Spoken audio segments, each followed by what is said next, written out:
الحمد للہ رب العالمین والصلاة والسلام علی سید الانبیاء والمرسلین وعلی آلہ واصحابہ اجمعین اما بعد فاعوذ باللہ من الشیطان الرجیم بسم اللہ الرحمن الرحیم من یطع الرسول فقد اطاع اللہ علیہ صدق اللہ تعالی مولانا العلی العظیم وصدق رسولہ النبی الکریم الامین والشاکرین والحمد للہ رب العالمین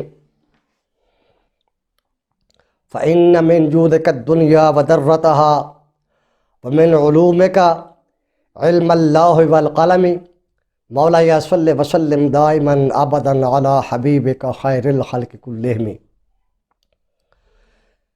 ان الله وملائكته يصلون على النبي یا ایہا الذین آمنوا صلوا علیہ وسلموا تسلیما اللہم صل علی سیدنا و مولانا محمد وعلی آل سیدنا و مولانا محمد وبارک وسلم الصلاة والسلام علیک یا سیدی یا رسول اللہ وعلی آلک و اصحابک یا سیدی یا حبیب اللہ الصلاة والسلام علیک یا سیدی یا سید المرسلین وعلی آلک و اصحابک یا سیدی یا خاتم النبیین۔ سامعین کرام، اللہ کریم قرآن مجید میں ارشاد فرماتا ہے من یطع الرسول فقد اطاع اللہ، کہ بے شک رسول اللہ کی اطاعت ہی اللہ تعالیٰ کی اطاعت ہے۔ معلوم ہوا کہ رسول اللہ کی اطاعت کو اللہ تعالیٰ اپنی اطاعت فرما رہا ہے، یعنی رسول اللہ کی اطاعت اللہ تعالیٰ کی ہی اطاعت ہے۔ جیسے امام جلال الدین سیوطی رحمۃ اللہ علیہ نے یہ واقعہ نقل کیا ہے کہ آقا کریم صلی اللہ علیہ وآلہ وسلم یعنی کسی جنگ سے واپسی پر آپ تشریف لا رہے تھے، تو ایک آتا ہے مقام، اس کا نام ہے صحبہ، وہاں پر آپ آرام کرنے کے لیے ٹھہر گئے۔ آقا کریم صلی اللہ علیہ وآلہ وسلم نے نماز عصر ادا فرما لی تھی۔ حضرت علی مرتضیٰ شیر خدا رضی اللہ تعالی عنہ نے نماز عصر نہیں ادا کی تھی۔ سرکار نے فرمایا کہ علی آپ یہاں بیٹھے، میں کچھ آرام کرنا چاہتا ہوں۔ آقا کریم صلی اللہ علیہ وآلہ وسلم نے حضرت علی کی گود میں سر مبارک رکھ کر آپ سو گئے جی، آنکھیں بند فرما لی۔ تو نماز عصر کا جو ٹائم تھا وہ جیسے جیسے سورج غروب ہونے قریب ہوتا جا رہا تھا، حضرت علی پاک جو ہے بڑے پریشان ہو رہے تھے جی، ادھر نماز عصر ہے اور ادھر اطاعت مصطفیٰ صلی اللہ علیہ وسلم ہے۔ آخر کار آپ نے اپنی نماز عصر، جس کے بارے میں اللہ تعالیٰ فرماتا ہے قرآن پاک میں حافظوا علی الصلوات والصلاۃ الوسطیٰ، یعنی کہ درمیانی والی نماز کی آپ حفاظت کریں، اس سے مراد نماز عصر ہے۔ حضرت علی رضی اللہ تعالیٰ عنہ نے آقا کریم صلی اللہ علیہ وآلہ وسلم کی اطاعت پر نماز عصر کو قربان کر دی۔ جب سورج غروب ہو گیا، حضرت علی پاک روئے، آنسو کا قطرہ ایک آقا کریم صلی اللہ علیہ وآلہ وسلم کے چہرہ اقدس پر جا کر گرا۔ آقا کریم صلی اللہ علیہ وسلم بیدار ہوئے، آپ نے آنکھیں مبارک کھولی، پوچھا علی کیوں روتے ہو؟ عرض کیا یا رسول اللہ صلی اللہ علیہ وسلم نماز عصر قضا ہوگی ہے۔ آپ نے فرمایا پھر پڑھ لو، قضا اس کی کر لو۔ عرض کیا یا رسول اللہ صلی اللہ علیہ وسلم غلام آپ کا ہو کر نماز عصر قضا پڑھو؟ آپ نے بس یہ بات بولی دیکھو نا، حضرت علی پاک کا یہ عقیدہ تھا کہ آقا کریم صلی اللہ علیہ وآلہ وسلم ڈوبے ہوئے سورج کو چاہے تو واپس لا سکتے ہیں جی۔ عرض کی یا رسول اللہ، غلام آپ کا ہوں، نماز عصر قضا کیسے پڑھوں میں؟ آقا کریم صلی اللہ علیہ وسلم نے وہیں پر دعا مانگی، ہاتھ اٹھائے، عرض کیا کہ اللہم انہ کان فی طاعتک و طاعت رسولک فردد علیہ الشمس۔ اللہ کریم، یہ علی تیری اطاعت میں تھا، تیرے رسول کی اطاعت میں تھا، حالانکہ بظاہراً تو اللہ کی اطاعت چھوڑ کر بیٹھا ہے جی، رسول اللہ کی اطاعت کر رہے ہیں۔ اگر اللہ کی اطاعت ہوتی تو پھر نماز پڑھتے جی۔ تو علی پاک نے دیکھ لیا تھا کہ اگر اللہ کی اطاعت کرتا ہو تو رسول اللہ کی اطاعت جاتی ہے جی۔ تو آپ نے یہ قرآن پاک کے، آپ حافظ تھے علی پاک، مفسر قرآن تھے، اور قرآن کے تمام اسرار و معانی آپ جانتے تھے جی، تو آپ کو پتہ تھا کہ رسول اللہ کی اطاعت میں ہی اللہ تعالیٰ کی اطاعت ہے۔ تو رسول اللہ نے فرمایا کہ علی ٹھیک ہے، آپ نماز عصر ادا کر لیں۔ سرکار نے اشارہ فرمایا، دعا مانگی، اللہم انہ کان فی طاعتک و طاعت رسولک فردد علیہ الشمس۔ اللہ کریم، یہ علی تیری اطاعت میں تھا، تیرے رسول کی اطاعت میں تھا، اس پر سورج کو واپس کر دے۔ جیسے سرکار نے دعا مانگی، سورج پھر واپس عصر کے ٹائم پر آ گیا۔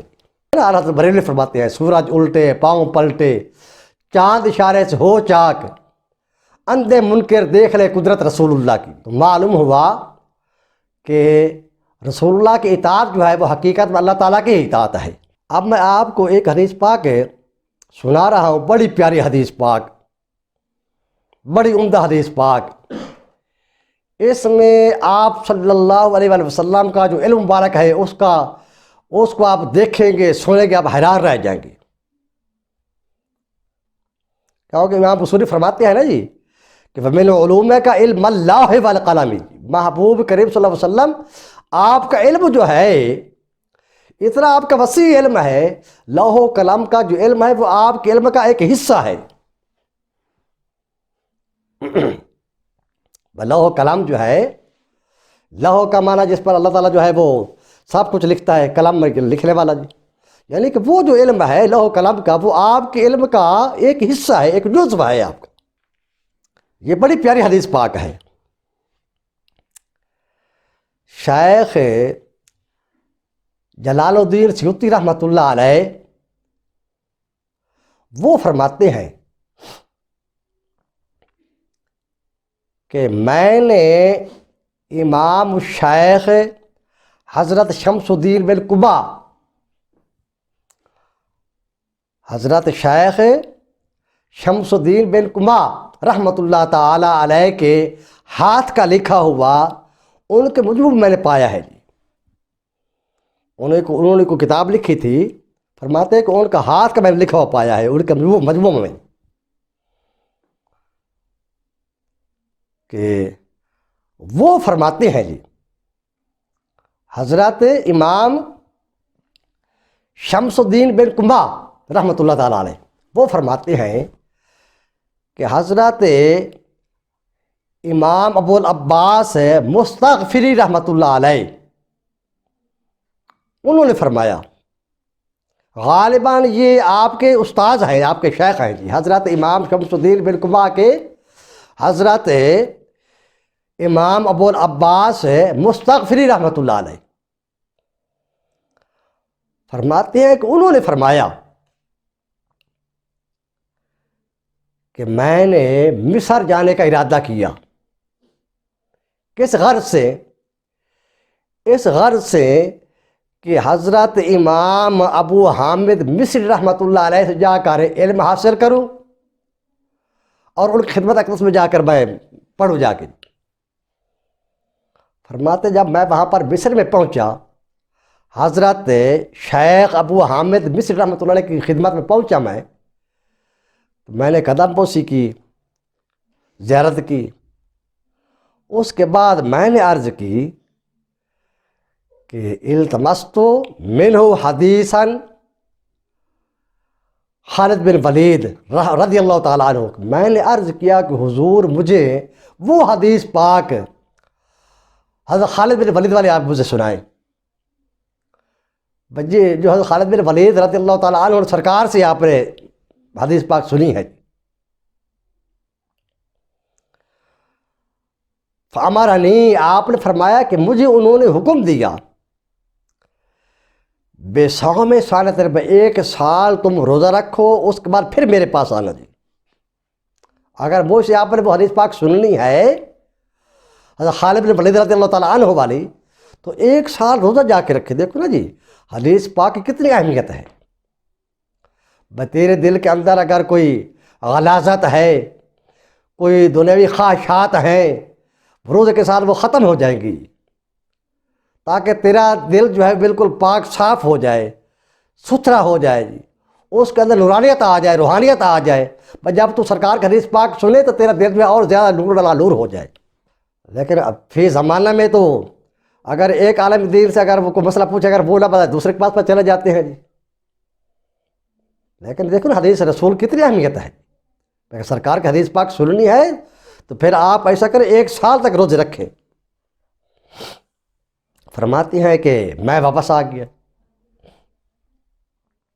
ایک سال تک روزے رکھتے رہے جی۔ ایک سال کے بعد پھر واپس گئے جی حضرت ابو حامد مصری رحمۃ اللہ علیہ کی خدمت میں جی۔ فرماتے ہیں کہ میں نے عرض کیا کہ حضور میں حاضر ہو گیا ہوں اس حدیث پاک کے لیے جی۔ فرماتے ہیں کہ مجھے حضرت ابو حامد مصری رحمۃ اللہ علیہ نے وہ حدیث پاک یعنی سند کے ساتھ حضرت خالد بن ولید تک وہ پوری مجھے سند بھی سنائی، حدیث پاک مجھے سنا دی۔ یعنی کہ آپ حضرت ابو حامد مصری رحمۃ اللہ نے فرمایا کہ میں نے اپنے شیخ سے سنا جی، انہوں نے اپنے شیخ سے سنا جی، انہوں نے اپنے شیخ سے یہ حدیث پاک سنی جی، حتیٰ کہ وہ سلسلہ سند جو ہے حضرت خالد بن ولید تک سب بیان کر دیا جی۔ فرماتے ہیں حضرت خالد بن ولید رضی اللہ تعالیٰ عنہ، آپ نے فرمایا کہ جاء رجل الی النبی صلی اللہ علیہ وآلہ وسلم۔ حضرت خالد بن ولید فرماتے ہیں کہ سرکار کی بارگاہ میں ایک آدمی آیا، آ کر عرض کیا یا رسول اللہ صلی اللہ علیہ وسلم انی سائلک عما فی الدنیا والآخرہ، میں دنیا اور آخرت کے بارے میں کچھ پوچھنا چاہتا ہوں، آپ کی بارگاہ میں اس لیے حاضر ہوا ہوں کہ دنیا اور آخرت کے بارے میں کچھ پوچھنا چاہتا ہوں۔ فقال له سل عما بذالک، فرمایا پوچھو جو پوچھنا چاہتی ہو،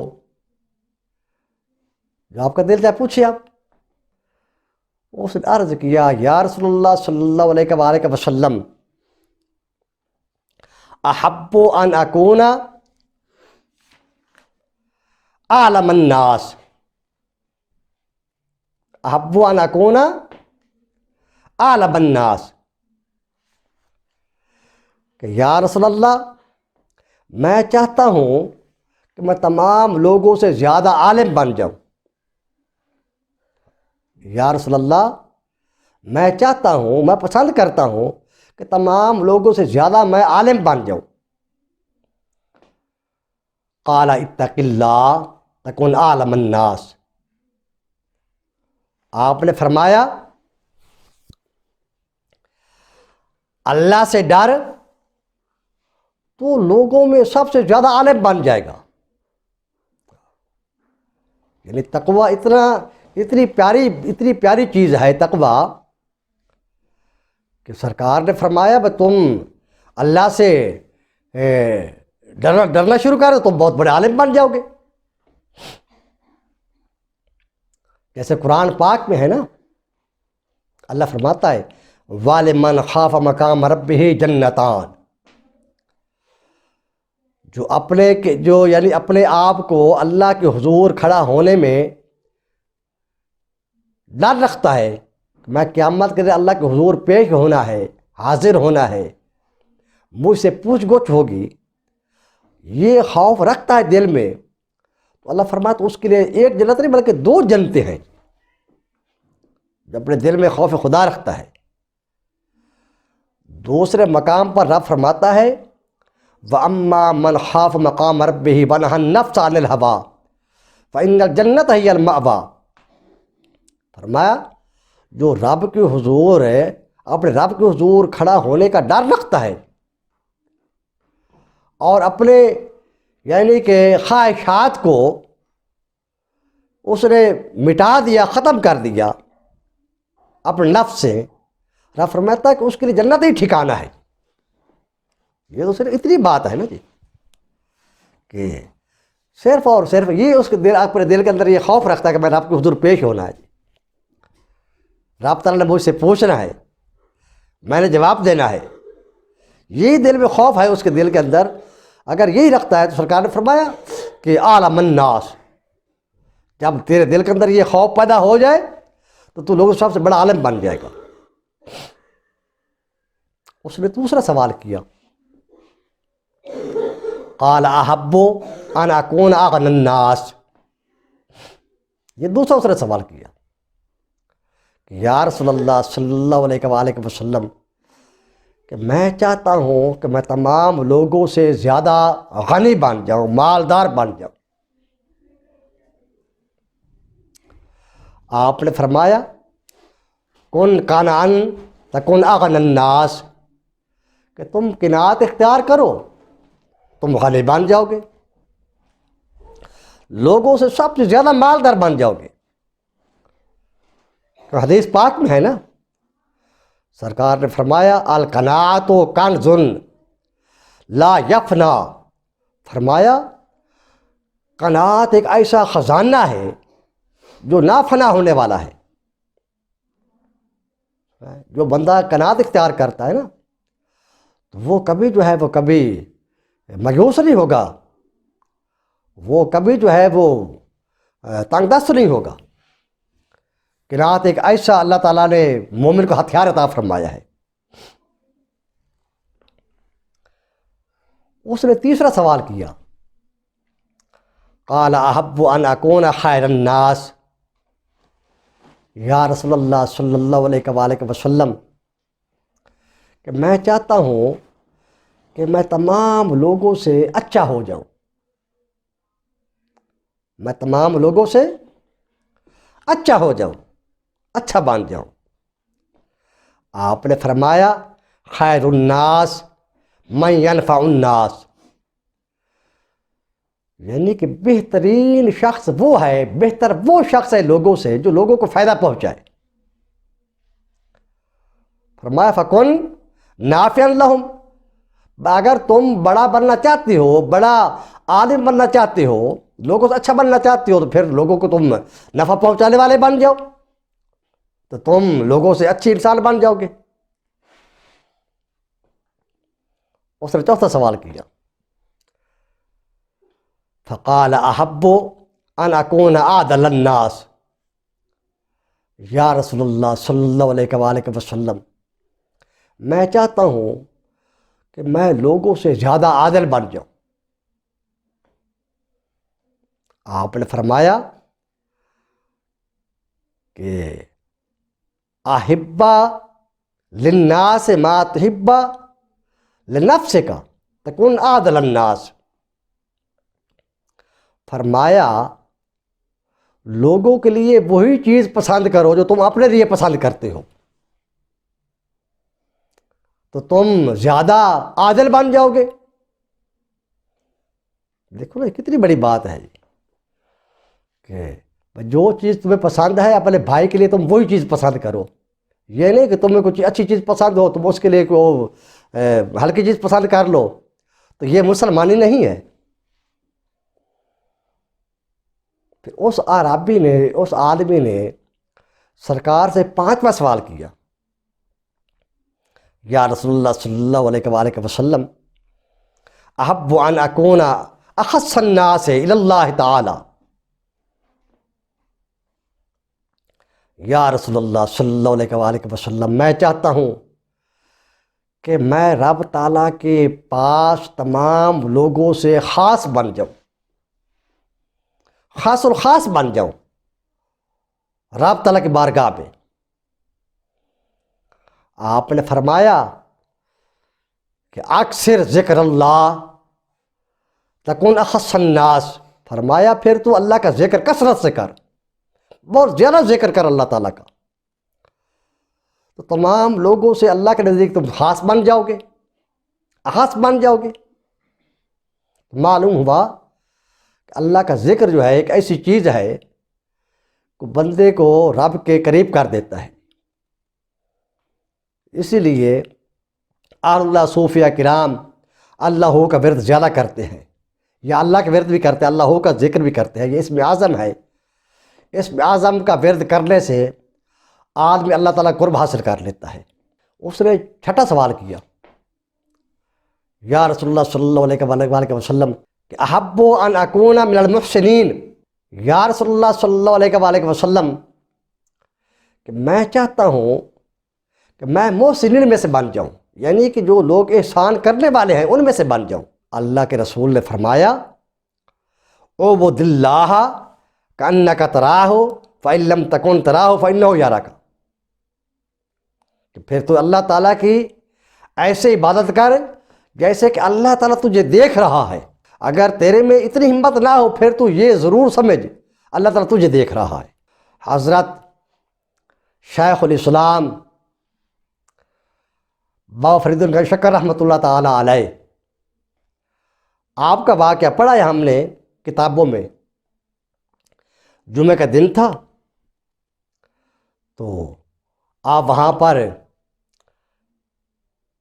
ممبر رسول پر بیٹھ کے آپ واز فرما رہے تھے جی، تو ایک آپ کا وہ مرید بھی تھا اور مولوی صاحب تھے، تو وہ آ کر بیٹھے مسجد میں، اس نے دل میں خیال کیا کہ آج تو بابا صاحب مجھے فرماتے مجمع پڑھاتا جی، اس نے دل میں خیال ہی کیا۔ تو امام بابا صاحب نے وہاں پر امام صاحب ایک مقرر کیے ہوئے تھے جی، تو آپ بڑے صاحب کشف تھے، جب آپ نے ان کے دل پر نظر ڈالی تو آپ کو معلوم ہوا کہ یہ مولوی صاحب جو ہے ان کے دل کی خواہش یہ ہے کہ آج جمعہ کی نماز یہاں پر میں کراؤں، جماعت میں کراؤں۔ تو آپ نے فرمایا کہ مولوی صاحب ذرا آگے آ جائیں۔ آگے فرمایا کہ اس مسجد میں امام وہ ہے وہ جب تک کعبے کو نہ دیکھ لے وہ سر سجدے سے نہیں اٹھاتا جی۔ آپ نے فرمایا اس مسجد میں نے امام اس شخص کو مقرر کیا ہوا ہے، اس کی شان یہ ہے وہ اس وقت تک سر سجدے سے نہیں اٹھاتا جب تک کعبے کو نہ دیکھ لے۔ مولوی صاحب نے عرض کیا حضور یہ تو اس امام کی شان ہے، تو جس نے اس کو امام مقرر کیا ہے بابا فرید کی شان کیا ہوگی؟ فرمایا بابا فرید کی شان یہ ہے کہ فرید اس وقت تک سر سجدے سے نہیں اٹھاتا جب تک کعبے والے کو نہ دیکھ لے، یہ احسان ہے۔ فرمایا رب کی عبادت تو یوں کر گویا کہ رب تعالیٰ کو تو دیکھ رہا ہے، اگر تیرے میں اتنی ہمت نہ ہو تو پھر یہ تو ضرور سمجھ کہ اللہ تعالیٰ تجھے دیکھ رہا ہے۔ یہ ہے احسان، جس حدیث پاک میں نا مال احسان، وہ حدیث جبریل میں کہ یا رسول اللہ احسان کیا، آپ نے فرمایا کہ انت عبد اللہ کا انک تراہ فإن لم تکن تراہ فإنہ یراک، یہ احسان ہے۔ یہ آگے اس اعرابی نے، اس آدمی نے 7واں سوال کیا سرکار کی بارگاہ میں، یا رسول اللہ صلی اللہ علیہ وآلہ وسلم احب ان یکمل الایمان ان یکمل ایمانی، ان یکمل ایمانی، کہ یا رسول اللہ میں چاہتا ہوں کہ میرا ایمان کامل اکمل ہو جائے۔ آپ نے فرمایا حسن خلقہ کا یکمل ایمانوں کا، فرمایا اپنے اخلاق اچھے کر لے تیرا ایمان مکمل ہو جائے گا۔ کتنی بڑی بات ہے، بس صرف اور صرف اپنے اخلاق اچھے کر لے جی، بس کسی کے ساتھ لڑائی جھگڑا نہ کر، تو اخلاق کے ساتھ پیش آ، تو کسی گالی گلوچ نہ کر، تو ادب احترام کے ساتھ بات کر۔ فرمایا کہ جب تو اپنے اخلاق اچھے کر لے گا تیرا ایمان کامل مکمل ہو جائے گا۔ اس نے پھر 8واں سوال کیا، یا رسول اللہ صلی اللہ علیہ وآلہ وسلم فقال احب ان اکون من المطیعین، کہ یا رسول اللہ میں چاہتا ہوں، میں یہ بات پسند کرتا ہوں کہ میں اللہ کے فرما بردار بندوں میں داخل ہو جاؤں، جو اللہ کی اطاعت کرنے والے ہیں، جو اللہ تعالیٰ کی اطاعت کرنے والے ہیں، میں ان لوگوں میں شامل ہو جاؤں، ان میں داخل ہو جاؤں۔ آقا کریم صلی اللہ علیہ وآلہ وسلم نے ارشاد فرمایا اد فرائض اللہ تکن مطیعاً، فرمایا تو اللہ تعالیٰ کے فرائض ادا کر جو تیرے ذمے ہیں، تو اللہ کا فرما بردار بندہ بن جائے گا۔ دیکھو نا جی کہ نماز ہے، روزہ ہے، حج ہے، زکوٰۃ ہے، یہ تو حقوق اللہ ہے نا، یہ تو حقوق اللہ ہے، حقوق العباد بھی ہیں۔ اب دیکھو نا جی بندے نماز پڑھتے زکوٰۃ نہیں دیتے جی، حج نہیں کریں، عمرے ہر سال کرنے جاتے ہیں جی، سمجھو کہ جو ان پر فرض ہے اس کو ادا نہیں کرتے جی، جو ان کے پر فرض نہیں اس کو وہ بڑا شوق سے ادا کرتے ہیں۔ اسی طرح حقوق العباد جو ہے وہ بھی ہے، یعنی اپنے بندے کے اوپر جو اس کے حقوق ہے، بیوی کے میاں پر حقوق ہے، اور کہ اپنا میاں کے بیوی پر حقوق ہیں، بچوں کے حقوق ہیں، والدین کے حقوق ہیں، رشتہ داروں کے حقوق ہیں، پڑوسی کے حقوق ہیں، مسلمانوں کے حقوق ہیں، یہ سارے جو ہیں یہ سارے حقوق العباد بھی آتے ہیں۔ یہ فرائض جو ہے اگر بندہ اللہ کے حقوق ادا کرتا ہے، بندوں کے حقوق ادا نہیں کرتا تو قیامت والے دن اس سے پوچھا جائے گا۔ اور جیسے یہ فرض ہے نماز، روزہ، حج، زکوٰۃ یہ فرض ہے تو وہ بھی حقوق ہے، وہ بھی ان کی اہمیت اتنی ہے۔ اس حدیث پاک میں ہے کہ قیامت کے دن اللہ تعالیٰ چاہے گا تو حقوق اللہ اس کو معاف کر دے گا، لیکن حقوق العباد جو ہیں وہ اللہ معاف نہیں کرے جب تک جس کا اس نے حق سلب کیا ہے، جب تک اس کو وہ معاف نہ کرے، بلکہ اللہ فرمائے گا اس کو تم تلاش کر کے لاؤ، جب وہ آ جائے گا اللہ پوچھے گا کیا تم اس کو معاف کرتے ہو؟ اگر وہ کہے گا میں نے معاف کر اس کی معافی ہو گئی، اگر وہ کہے کہ میں نے معاف اس کو نہیں کیا، پھر اللہ فرمائے گا اس کا پورا کر، اس کا حق جو تو نے مارا ہے دنیا میں اس کو پورا کرو، اللہ تب جا کے معاف کرے گا۔ فرمایا اد فرائض اللہ تکن مطیعاً، فرمایا جو اللہ کے تم پر فرض ہیں ان کو تم پورا کرو، ان کو تم ادا کرو، تم سمجھو کہ اللہ کے فرما بردار بن جاؤ گے۔ اب دیکھو نا بندے پر اولاد کے جو حقوق ہے، مثلا کہ ان کا جب بچہ پیدا ہو یا جیسا کہ بیٹی پیدا ہو، ان کو تم نام اچھا رکھو، ان کو تم تعلیم و تربیت کرو، ان کی تم اچھی جگہ شادی کرو، اس کے بعد تم اس کے لیے دعا کرو جی کہ اللہ کریم ان کا تم دین دنیا ان کی اچھی کر دے تو۔ اور جس اولاد کو ماں باپ نے یہاں پر نہیں پڑھایا، علم دین اس نے نہیں پڑھا، اصل تو علم دین پڑھنا ہے نا، جس میں اللہ رسول کی پہچان ہے، ادب احترام ہے، قیامت کے دن وہ اولاد اس ماں باپ کے گریبان پکڑ کے جھنجھوڑے گی۔ اگر تو نے میری تعلیم و تربیت کی ہوتی، مجھے آپ نے علم پڑھایا ہوتا تو آج میں جہنم کا ایندھن نہ بنتا جی، آج میں جنت کا حقدار ہوتا۔ یعنی کہ دنیاوی تعلیم سمجھو کہ اس معاشرے کے لیے ہے، اور دینی تعلیم تو لازمی ہے نا جی، اس کے سوا تو چارہ نہیں ہے، وہ لازمی ہے۔ یعنی کہ ہمیں یہ چاہیے کہ ہم اپنی اولاد کو دنیاوی تعلیم کے ساتھ ساتھ دینی تعلیم پڑھائیں، بلکہ دینی تعلیم کے ساتھ دنیاوی تعلیم پڑھائیں، پہلے دینی یعنی اس کو پہل ہونی چاہیے اس کو۔ اس نے پھر عرض کیا، اس نے نواں سوال عرض کیا، یا رسول اللہ صلی اللہ علیہ وآلہ وسلم احب ان القی اللہ نقیا من الذنوب، سبحان اللہ، یا رسول اللہ میں چاہتا ہوں کہ جب اللہ سے ملاقات کروں میں تو میں تمام گناہ سے پاک صاف ہو کر ملوں۔ کتنی بڑی بات ہے، یا رسول اللہ میں چاہتا ہوں جب اللہ سے ملاقات کروں میں تو تمام گناہ سے پاک صاف ہو کر ملاقات کروں۔ آقا کریم نے یہ اس کا جب سوال سے فرمایا اغتسل من الجنابۃ مطہرا تلقى اللہ یوم القیامت وما علیک ذنب، سبحان اللہ، فرمایا کہ جب بھی تم جنبی ہو، یہ شرعی مسئلہ ہے نا کہ میاں بیوی اپنے حقوق کی زوجت ادا کرے، اس کے بعد فوراً غسل کر لو جی، بس جب بھی تمہیں یعنی کہ تم ناپاک ہو فوراً غسل کر لو جی، چاہے مرد ہو چاہے عورت ہو جی، فرمایا فوراً غسل کر لو تم پاک ہو جائے گا، اور قیامت کے دن جب اللہ سے تم ملاقات کرے گا اس پر تم پر کوئی گناہ نہیں ہوگا جی۔ اس نے 10واں سوال پوچھا، سرکار کی بارگاہ میں سوال عرض کیا، 10واں سوال عرض کیا، یا رسول اللہ صلی اللہ علیہ وآلہ وسلم احب ان احشر یوم القیامہ فی النور، یا رسول اللہ صلی اللہ علیہ وآلہ وسلم میں چاہتا ہوں، میں اس چیز کو پسند کرتا ہوں کہ قیامت کے دن اللہ تعالیٰ میرا حشر نور میں کرے، کیونکہ اللہ کریم قرآن پاک میں فرماتا ہے نا جی، یسعی نورہم بین ایدیہم و بایمانہم بشراکم الیوم، کہ جب مومن چلے گا نا قیامت میں جی، اس کے آگے بھی نور ہوگا، اس کے دائیں بھی نور ہوگا، اس کے بائیں بھی نور ہوگا،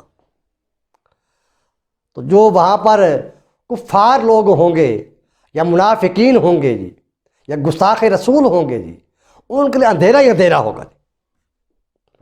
مطلب کیا کہ یا رسول اللہ، یہ ایک جملہ اس نے بولا تو اس نے عرض کہ یا رسول اللہ میں ایمان کی سلامتی چاہتا ہوں اور میں کامل مومن بننا چاہتا ہوں، اور کہتا قیامت والے دن مجھے نور مل جائے، تو نور ملے گا مومنوں کو نہیں، منافقین کو نہیں ملے گا جنہیں کفار کو ملے گا۔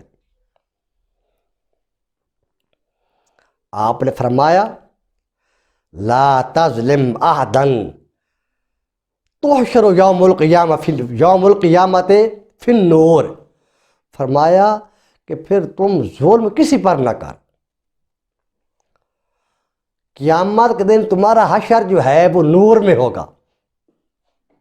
اب یہ جو ہے نا لفظ تم ظلم نہ کرو، یہ ظلم بہت وسیع ہے، یعنی اپنے پر بھی ظلم نہ کرو، دوسروں پر بھی ظلم نہ کرو، کسی کا حق مال نہ مارو، اپنے پر ظلم کیا کرنا ہے، تم اللہ رسول کی حد سے تجاوز کرے گا تو تم ظالم ٹھہرو گا، یعنی تم ظالم بن جائے گا جی، ظالم کا ٹھکانہ دوزخ ہے، قیامت والے دن وہ نور سے محروم ہوگا۔ دیکھو نا، ایک سرکار نے ایک جملہ بول رہا ہے، تم ظلم کرنا چھوڑ دو تو قیامت کے دن تمہارا حشر جو ہے وہ نور میں کیا جائے گا۔ اس نے آگے 11واں سوال عرض کیا، یا رسول اللہ صلی اللہ علیہ وآلہ وسلم احب ان یرحمنی ربی، سبحان اللہ، یا رسول اللہ میں چاہتا ہوں کہ اللہ کریم مجھ پر رحم فرمائے۔ آپ نے فرمایا ارحم نفسک وارحم خلق اللہ، تو اپنے آپ پر بھی تم رحم کر، اللہ کے مخلوق پر بھی تم رحم کر، یعنی آپ اپنے آپ پر رحم اس واسطے کر کہ تم کسی کا مال ناحق نہ کھاؤ، کسی کو تم اذیت نہ دو، کسی کو تم تکلیف نہ دو، کسی پر تم ظلم نہ کرو۔ جب تم یہاں پر ظلم کرے گا، کسی کا مال ناحق کھائے گا اور تم ظالم بن جاؤ گے تو ظالم پر اللہ کا رحم نہیں ہوتا جی۔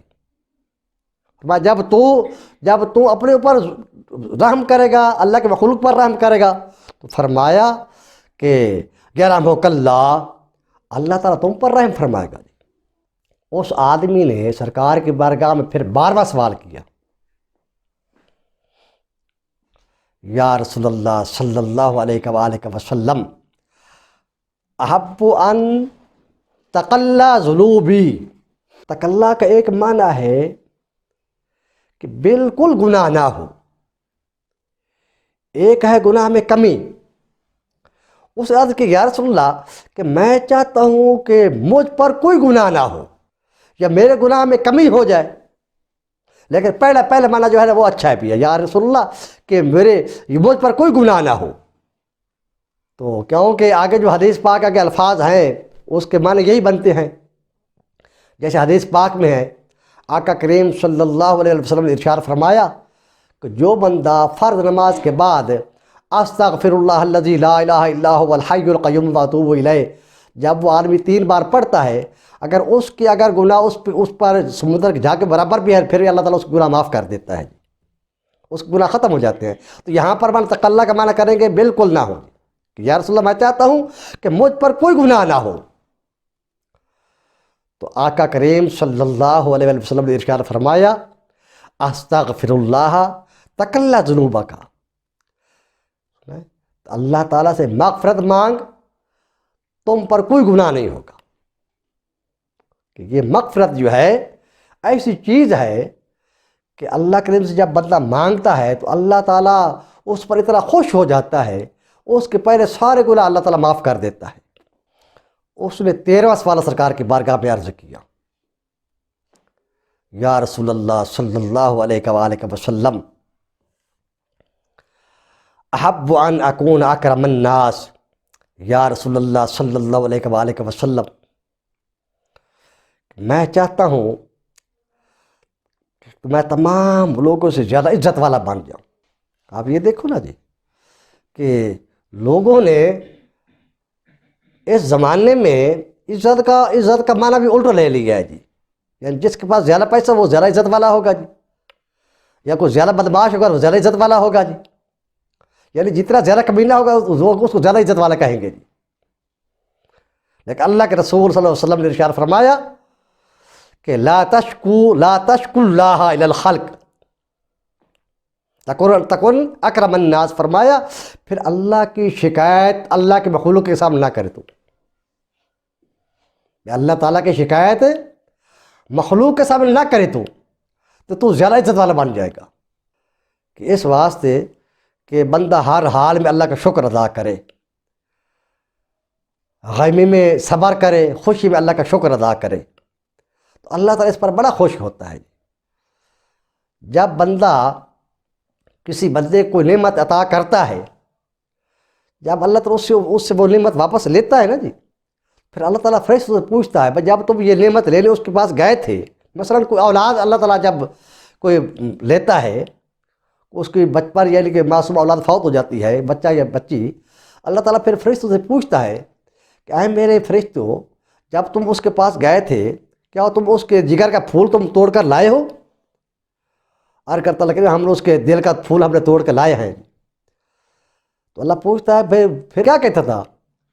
فرشتے عرض کرتا ہے کہ یا اللہ وہ تیرا شکر ادا کر رہا تھا، وہ صبر کر رہا، وہ تیرا ذکر کر رہا تھا۔ اللہ فرماتا ہے کہ میرے بندے نے اس حالت میں میرا شکر ادا کیا ہے جی، اور میری وہ حمد کر رہا تھا جی۔ اللہ فرماتا ہے کہ اے میرے فرشتوں جنت میں ایک محل تعمیر کر دو جی، اس محل کا نام بیت الحمد رکھ دو، اور وہ میرے اس بندے کے لیے وہ محل میں نے تعمیر کرایا ہے جس بندے نے میرے یعنی کہ میں نے اس کو اتنے تکلیف اس کو دی ہے پھر بھی وہ میری حمد کر رہا تھا۔ سرکار نے فرمایا لا تشکو اللہ الی الخلق تکن اکرم الناس، فرمایا اللہ کی شکایت مخلوق کے سامنے بالکل نہیں کرنا تو تم لوگوں سے زیادہ عزت والے بن جاؤ گے۔ اس نے پھر 14واں سوال عرض کیا سرکار کی بارگاہ میں، سبحان اللہ، یعنی جو وہ سوال کرتا سرکار اس کا جواب دیتے۔ اس نے عرض کیا یا رسول اللہ صلی اللہ علیہ وآلہ وسلم احب ان یوسع علی فی الرزق، یا رسول اللہ میں چاہتا ہوں کہ اللہ کریم مجھ پر رزق وسعت زیادہ کر دے، وسیع رزق کر دے میرے لیے۔ تو آقا کریم صلی اللہ علیہ وسلم نے فرمایا اگر تو چاہتا کہ تیرے رزق وسیع ہو جائے، فرمایا دم علی الطہارۃ، پھر بوضو رہا کرو تم، یوسع علیک فی الرزق، تو تیرے رزق پر اللہ تعالیٰ جو ہے وسیع کر دے گا تیرے رزق تیرے لیے۔ معلوم ہوا یعنی ایک یہ سرکار نہیں فرمایا کہ تم چیلے کرو یا تم تسبیح لے کے رات کو ساری رات تم وظیفے کرتے رہو، نہیں، فرمایا کہ تم وضو رہا کرو، اللہ کریم تیرے رزق تیرا وسیع کر دے گا۔ کتنی بڑی بات ہے جی۔ پاکیزگی تو ویسے ہی مسلمان کا شیوا ہے نا جی، پاک صاف رمنا، پاکیزگی اختیار کرنا۔ تو جو بندہ باوضو رہتا ہے اللہ کریم اس کا رزق وسیع کر دیتا ہے، ایک بات۔ دوسری بات یہ ہے موت برحق ہے نا جی، جب وہ بندہ وضو کے ساتھ مرے گا، وضو میں مرے گا تو وہ شہید کی موت مرے گا جی، اس کو مرتبہ شہادت ملے گا اس کو۔ پھر جب تک وہ باوضو رہتا ہے جی، اس کا ہر کام جو ہے وہ اللہ کی عبادت بنتا ہے جی۔ پھر جو مطلب باوضو رہتا ہے اس پر شیطان حملہ نہیں کرتا جی، کیونکہ وہ اللہ رسول کی پناہ میں ہوتا ہے بندہ باوضو جو ہوتا ہے۔ اس نے 15 سوال عرض کیا سرکار کی بارگاہ میں، یا رسول اللہ صلی اللہ علیہ وآلہ وسلم، احب ان اکون من احباء اللہ ورسولہ، یا رسول اللہ صلی اللہ علیہ وآلہ وسلم، میں چاہتا ہوں کہ اللہ رسول کا میں محبوب بن جاؤں، اللہ رسول میرے سے محبت کرے۔ کتنی بڑی بات ہے کہ ہر بندہ محب، اللہ رسول محبوب۔ اب یہ کہتا ہے کہ یا رسول اللہ مجھے ایسا کوئی وظیفہ بتا دو کہ اللہ رسول مجھے محبوب اپنا بنا لے جی، میں ان کا محبوب بن جاؤں۔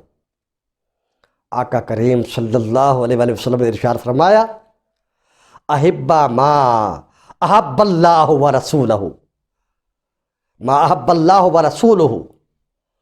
فرمایا اگر تو یہ چاہتا ہے کہ اللہ رسول تجھے محبوب بنا لے، پھر جس سے اللہ محبت کرتا ہے اس کا رسول محبت کرتا ہے، تم اس کے ساتھ محبت کرو۔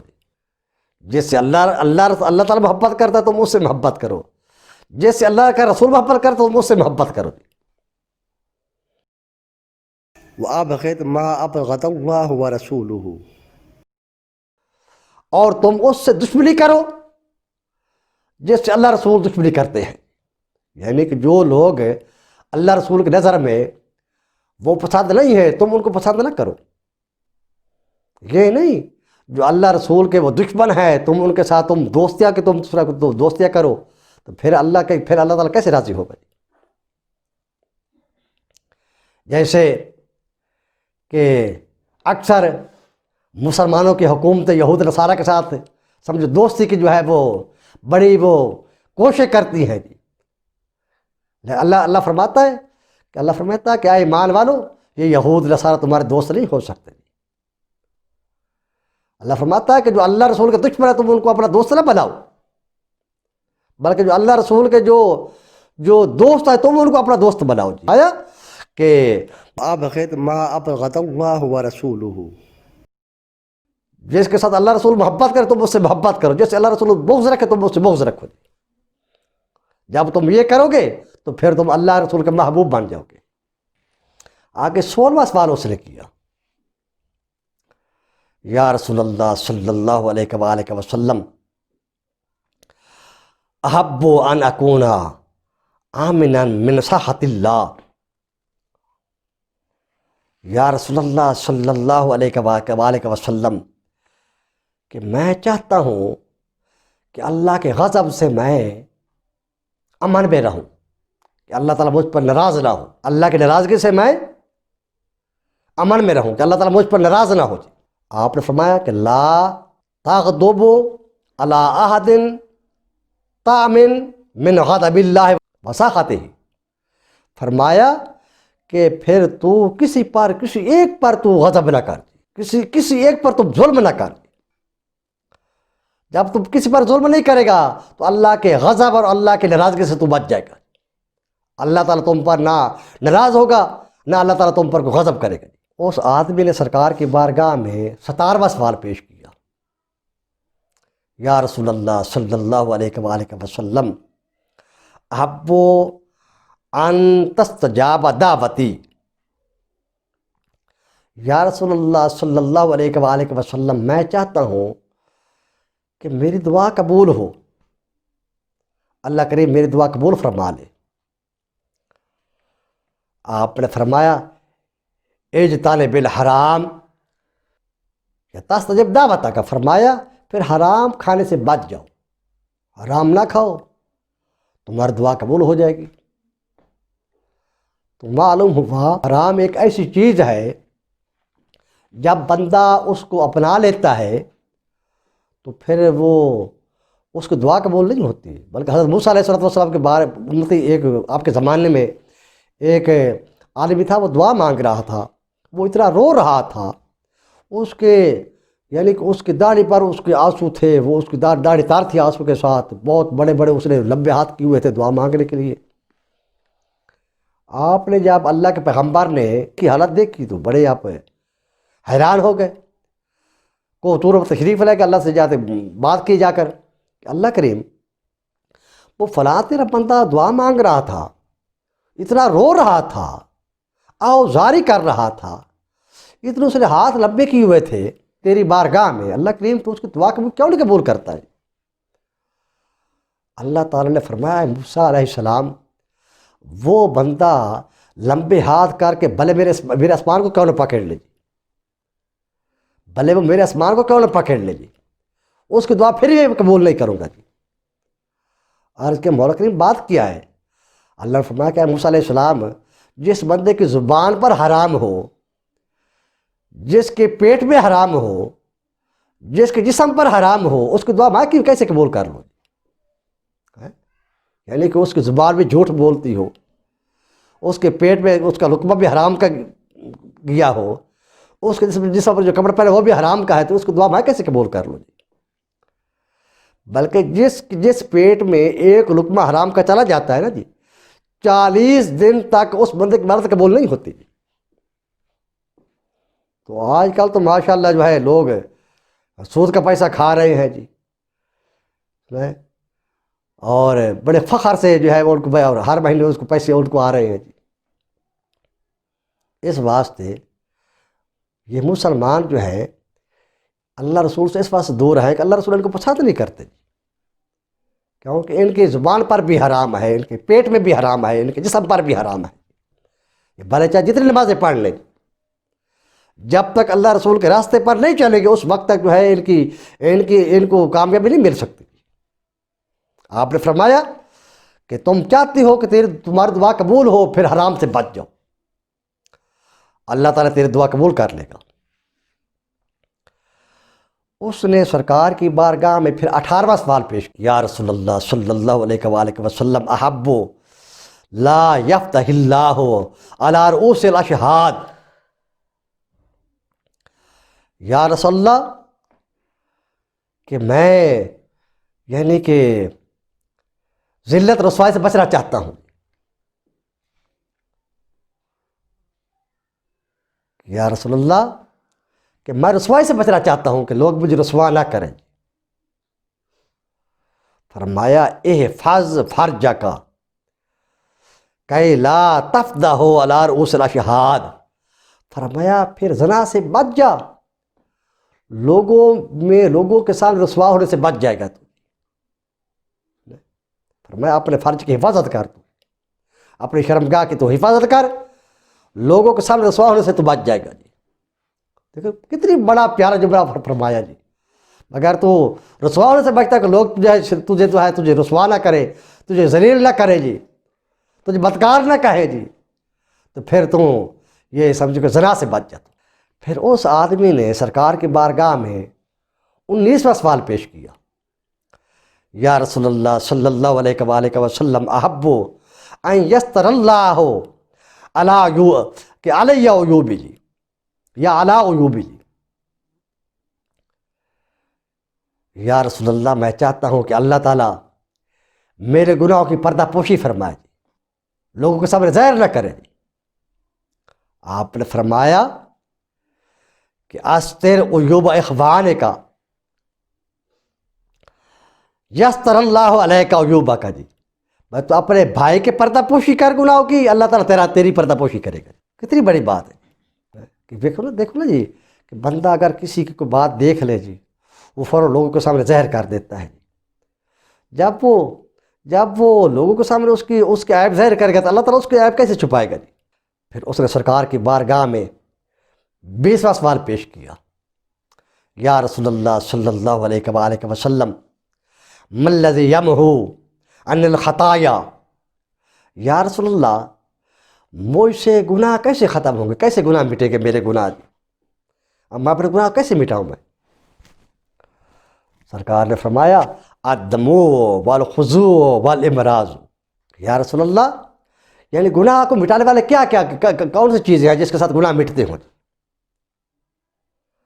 تو آپ نے فرمایا کہ رونا جو ہے، آنسو بہانا اور عاجزی کرنا، یا بیمار ہونا جو ہے، یہ ایسی چیزیں ہیں تین کہ ان کے ساتھ اللہ کریم سارے گناہ معاف کر دیتا ہے، اس کے سارے گناہ مٹا دیتا ہے جی۔ اب جو بندہ فوت ہونے سے پہلے جو بیمار ہو جاتا ہے، سمجھو کہ اس پر اللہ کی رحمت ہے جی، اللہ اس کے سارے نیکیاں دھو رہا ہے، جب وہ دنیا سے جائے گا تو اس پر کوئی گناہ نہیں ہوگا۔ سرکار کی بارگاہ میں اس نے 20واں سوال پیش کیا کہ یا رسول اللہ ما الذی یمحو عنی الخطایا، یا رسول اللہ کہ وہ ذات میرے گناہ مٹا دے، میں چاہتا ہوں، یا گناہ مٹانے والی کون سی چیزیں ہیں جی؟ سرکار نے فرمایا الدموع والخضوع والامراض، فرمایا کہ اللہ کی یاد میں رونا اور عاجزی کرنا اور مرض کا ہونا، یہ تین چیزیں جو ہیں یہ بندے کے گناہ مٹا دیتی ہیں۔ تو مومن بندہ جو ہے جب وہ بیمار ہوتا ہے، اس پر کوئی گناہ ہوتا تو اللہ کریم جو ہے اس کے گناہ ختم کر دیتا ہے جی، اس بیماری کی وجہ سے جی۔ یا مومن بندہ جب اللہ تعالیٰ کی یاد میں روتا ہے، عاجزی انکساری کرتا ہے، ان چیزوں سے اس کے جو ہے گناہ اللہ کریم وہ مٹا دیتا ہے۔ مومن بندہ جب بیمار ہوتا ہے تو اس کے پر کوئی گناہ ہوتا ہے تو اللہ کریم وہ سارے گناہ اس کے مٹا دیتا ہے۔ جب وہ دنیا سے جاتا ہے، جب وہ اس کا انتقال ہوتا ہے، اس پر کوئی گناہ نہیں ہوتا۔ پھر اس آدمی نے سرکار کی بارگاہ میں 21واں سوال پیش کیا جی، یا رسول اللہ صلی اللہ علیہ وآلہ وسلم ای حسنۃ افضل عند اللہ، کہ یا رسول اللہ صلی اللہ علیہ وآلہ وسلم کہ اللہ کے نزدیک سب سے زیادہ افضل نیکی کون سی ہے؟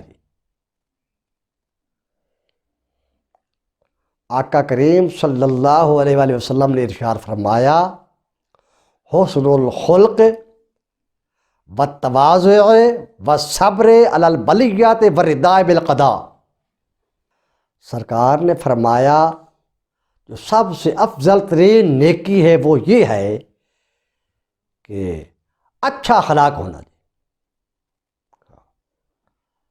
اچھا اخلاق جو ہے یہ سب سے افضل ترین نیکی ہے، یا عاجزی انکساری کرنا جی، جیسے حدیث پاک میں ہے نا کہ سرکار فرماتے ہیں کہ من تواضع للہ رفعہ اللہ، جو اللہ تعالیٰ کے لیے عاجزی انکساری کرتا ہے تو اللہ تعالیٰ اس کو اور بلند کر دیتا ہے۔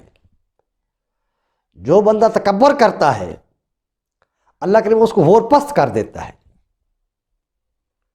حضرت شاہ صاحب فرماتے ہیں نا کہ تواضع کند ہوش مندے کا گزی نہاد شاخ پر میں و سر بر زمین، کہ عاجزی کرتا ہے عقل مند کیوں نہ ہوا جی، اور بھری ہوئی شاخ میوے کی زمین پر وہ سر رکھتی ہے جی۔ جو میوہ سے خالی ہوتی ہے نا شاخ، وہ سمجھو اوپر رہتی ہے، جس پر لگتا ہے نا پھل، وہ ہمیشہ ٹہنی جو ہے زمین کی طرف جھک جاتی ہے جی۔ اس لیے کہ اللہ کا بندہ جو ہے وہ عاجزی کرتا ہے تو اللہ کریم اس کو جو ہے بہت پسند کرتا ہے۔ فرمایا کہ اچھا اخلاق، عاجزی اور مصیبت پر صبر کرنا، یہ بہترین اچھی عمل ہے۔ ورضا بالقضاء، اور اللہ تعالیٰ کی رضا پر راضی رہنا، اللہ کی رضا پر راضی رہنا جو ہے یہ اللہ کریم کے نزدیک بہترین افضل ترین عمل ہے، بہترین نیکی ہے۔ پھر اس آدمی نے سرکار کی بارگاہ میں 22واں سوال پیش کیا، یا رسول اللہ صلی اللہ علیہ وآلہ وسلم ای سیئۃ اعظم عند اللہ، یا رسول اللہ صلی اللہ علیہ وآلہ وسلم اللہ تعالیٰ کے نزدیک سب سے برا گناہ کون سا ہے، سب سے بڑا گناہ کون سا ہے؟ سرکار نے فرمایا سوء الخلق والشاہ المتاع، سرکار نے فرمایا سب سے یعنی کہ برا عمل جو ہے، سب سے برا عمل جو سب سے بڑا ہے، وہ فرمایا کہ یعنی کہ برے اخلاق ہوں گے. برا اخلاق جو ہے سرکار نے فرمایا کہ رب کے نزدیک سب سے بڑا گناہ ہے. اور کنجوسی، بخل، کنجوسی کرنا سب سے برا عمل ہے.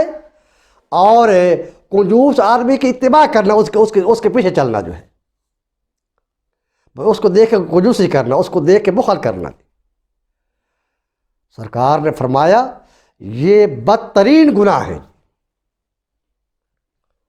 پھر اس نے سرکار کی بارگاہ میں 23واں سوال اس نے پیش کیا.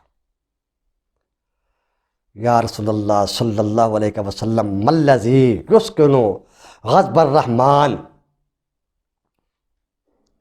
یا رسول اللہ صلی اللہ علیہ وآلہ وسلم، اللہ تعالیٰ کے غضب کو کون سی چیز روک سکتی ہے جو رب کریم کا غضب روک دے؟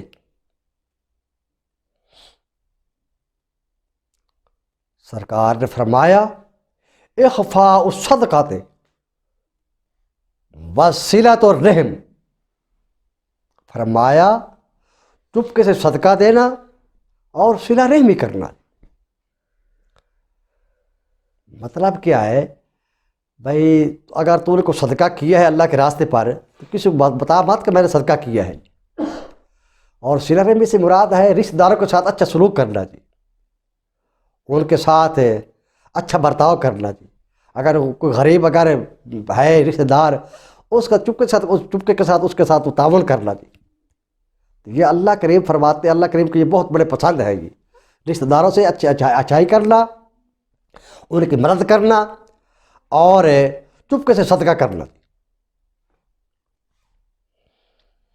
اس نے سرکار کی بارگاہ میں 24واں سوال اس نے پیش کیا. یا رسول اللہ صلی اللہ علیہ وآلہ وسلم ما الذی یطفیٰ نار جہنم.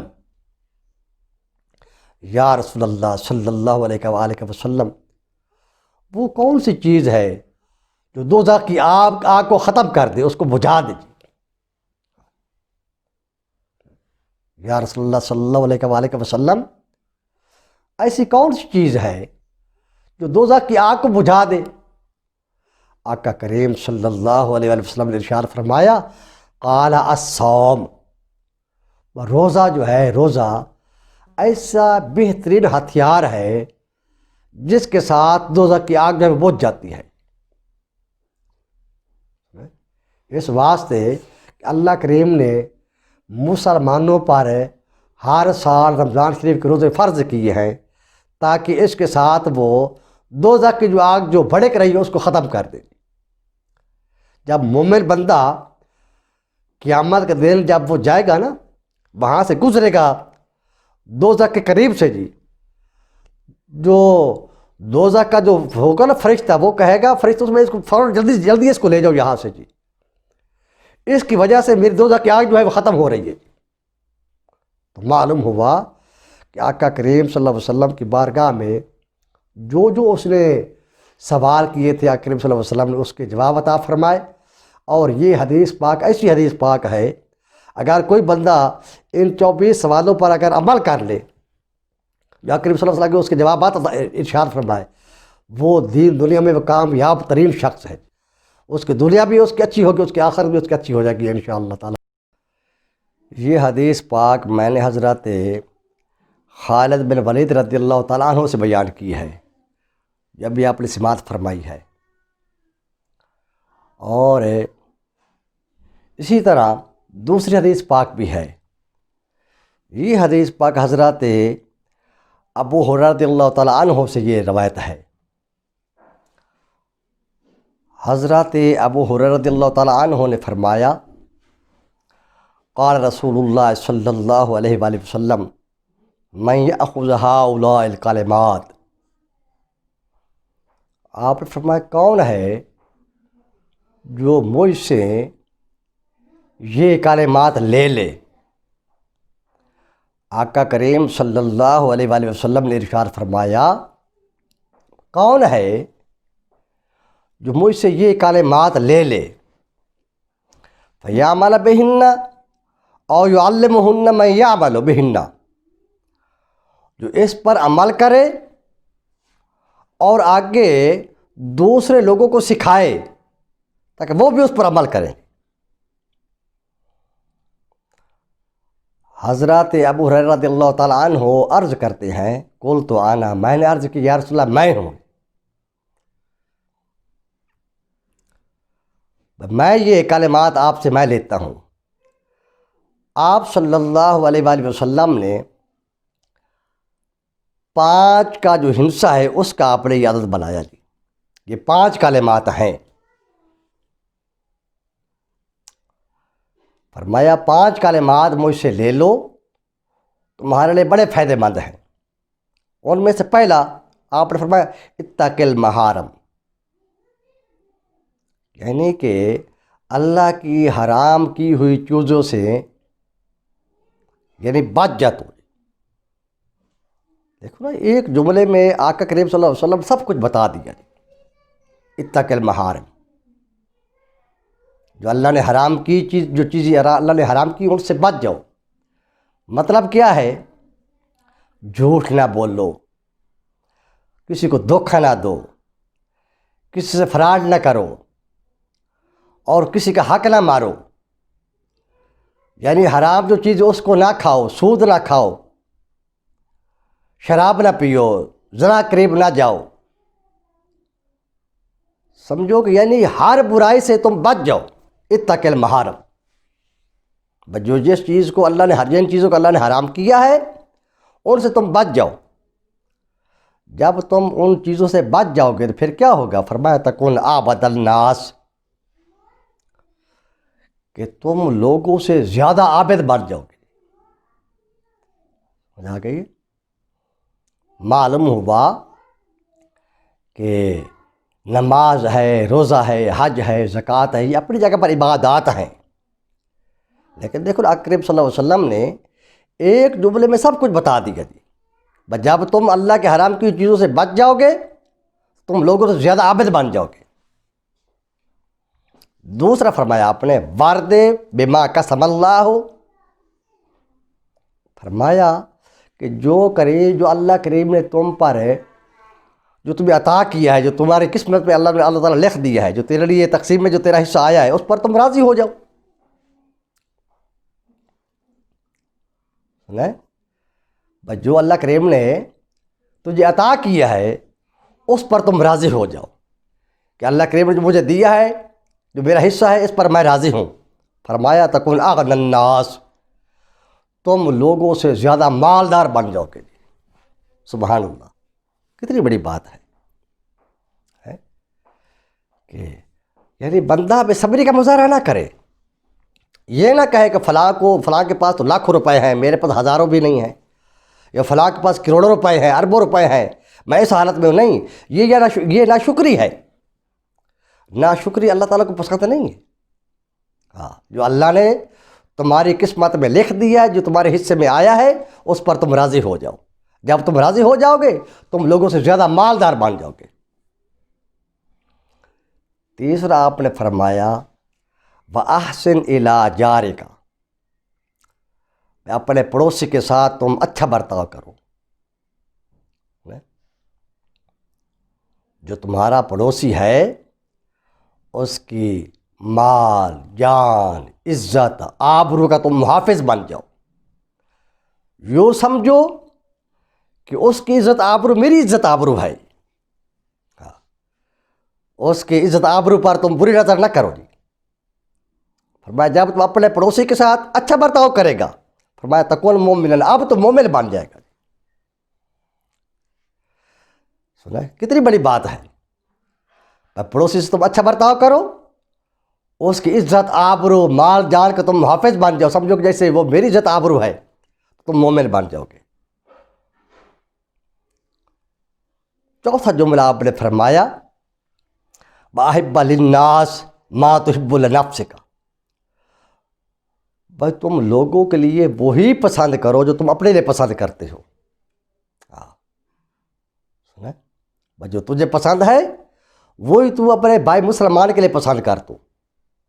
یہ نہیں کہ تم اچھا کھانا کھاؤ اس کو تم کھانا جو ہے وہ اس کے لیے تم وہ پسند نہ کرو. جیسے آج کل یہ ہوتا ہے نا ملازمین کے ساتھ کہ جو ہوتے ہیں مالک وہ اپنا اچھا کھانا کھاتے ہیں، ملازمین کے لیے بیچاروں کے لیے وہ کھانا وہ نہیں ہوتا، بلکہ آقا کریم صلی اللہ علیہ وسلم کا تو یہ طریقہ تھا کہ جب آپ کھانا کھاتے تو اپنے غلاموں کو اپنے ساتھ بٹھا لیتے تھے،